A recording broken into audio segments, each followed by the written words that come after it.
crazy as the world we're living in right now, everything seems upside down. It is not an easy job if you are working as a corrections officer or working as in any situation, in any job at a correctional facility or jail or prison. And Bryan Hluska is the vice president of NYSCOPBA and is on the line now. Bryan, good morning. Good morning. How you doing, Bill? A lot of stuff happening this week. This fire was crazy. 5 corrections officers had to be treated. Is that correct? Yes, for smoke inhalation. Wow. Those five officers and 1 sergeant. Okay. Wow. What did the inmate light on fire to cause that much smoke and fire? Was it an inmate that caused the fire? Yes. Yeah. He took, like the foil lids on like a yogurt. Yeah. He took that, folded it up, stuck it in the electrical outlet. It got hot, and I don't know what he used. They had papers and clothes and stuff in their cells, and he got a fire going, and then he put his mattress up against the cell door, and then lit that on fire. Wow. He was a Boy Scout to know how to do that. He's got to be. How in the world would you know how to do that and not electrocute yourself? They years and years of you're right. experience, doing things in jail. I mean, they've done that stuff for years. They put paper clips to light cigarettes. Wow. And they've been doing stuff for a long time. You know what is amazing is how people who have gone down the path, a criminal path, and they wind up in jail, oftentimes how creative, how smart, the ingenuity is incredible. And if they would only use that to do good things, they would be very successful members of society. Instead, it's used to do bad things. And, in this case, smoke inhalation is not anything to fool around with. It can kill you. No. And obviously, these corrections officers and the 1 sergeant had to be treated at a medical facility. But in addition to all of this, there was the attack at Upstate as well. Mid-state. Mid-state. Yep. Talk about that if you could. They had a inmate. He pretended like he was committing suicide, like he was gonna hang himself. The officers went in to save him. He jumped down, attacked them. They called a response, more officers. So he fought with 5 officers in a cell, and injuring all 5 of them. And look at this fire. Look at the incident there at Mid-State. We're just trying to do our jobs, and they've been letting these. We've talked 100 times about this, Bill. Yeah, they let these individuals out of prison. They're lessening sanctions, and it's a direct correlation to the HALT bill, and the blood's on the legislators' hands. It's 100% their fault. The HALT legislation, by the way, puts restrictions on when you can use and how you can use a solitary confinement. So, like, if you're under a certain age, you can't be put in solitary. If you're over a certain age, you can't be put in solitary. Correct me if I'm wrong here, Bryan. If you're classified with maybe a certain type of medical status, you can't be put in solitary. And for those that are eligible to go in there, I think it's a max of 15 days. Yep, maximum of 15 days, and you'll very rarely see that. Yeah. So, and for the age restrictions, 21 and under, what do you think the biggest troublemakers in the jails are? The young ones. The 21 and unders. Yeah. So now they got 2 classifications of ages, right, that cannot go to SHU.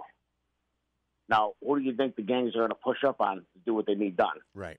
We need somebody stabbed. We need drugs moved. That is happening in jails. It's also happening in the street. We just have a case here in Utica where it was, the gun was put into the hands of the minor because nothing can really be done to the minor now. Like anything else, these things happen because somewhere someone in the position of power has crossed the line. And then legislators get a hold of that, and they say, this is terrible. And then they take that pendulum and they swing it all the way to the other side to the point where it puts corrections officers and those staff members in danger. Why is it that in Albany we can't figure out to find a fair middle ground that would be decent and humane to those inmates, but would also protect the people who are doing the people's work. I mean, it's almost as if they look at corrections officers, and I say this, there are certain people in the Assembly and the Senate that come out of New York City that look at corrections officers as being evil, when in reality, they're working for the people to keep society safe. This is we're all messed up in terms of values and what things really are intended to accomplish. I don't understand it. They're just pandering to the inmate advocacy groups, right? Correct. Who are ultimately ran by ex-convicts. Oh, interesting. Yeah. And they live in their district, so they're just trying to do what they do for their constituents. But what makes them an expert on the correctional facility? Right. Nothing. Right. And since the halt, overall, the assaults are up 34%. Prior to halt, around 6 people were assaulted every day in prisons. That inmate staff, and since halt, we're around 9 a day right now. Wow. That's a 50%. The answer is the rollback halt. Yeah. We had the fire at Marcy, the assaults at Midstate. They've been searching at Mohawk. They found, the last I knew, the number was about 35 and counting of weapons found. Wow. It's just, this is happening all over the state. We talk about local businesses like can't find employees, so they close early, or they're closed on Tuesday now, right? Because they can't have the short staff work 7 days a week. Pretty soon, I say this half jokingly, but you're going to be like closing more prisons because the prison's closed on the weekend because we don't have enough COs to staff this place. Yeah. So, is anyone listening, Bryan? Anyone in Albany listening?